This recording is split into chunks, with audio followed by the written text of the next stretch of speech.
Lucas Bogosian here, guys. Full-time professional angler. Going to show you how to fish a blade bait in less than 40 seconds. Bogobaits blade bait, bogo braid. Very key to have good braid. Our braid goes a mile. Toss it out there. Look how far I can cast. Let it sink. Let it hit the bottom. Ready? You're going to lift up. You're going to lift up like this. Feel the vibration in the rod. Let it sink. Let it hit the bottom again.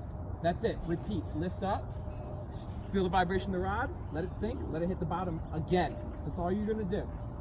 Bogo blade bait. Check it out.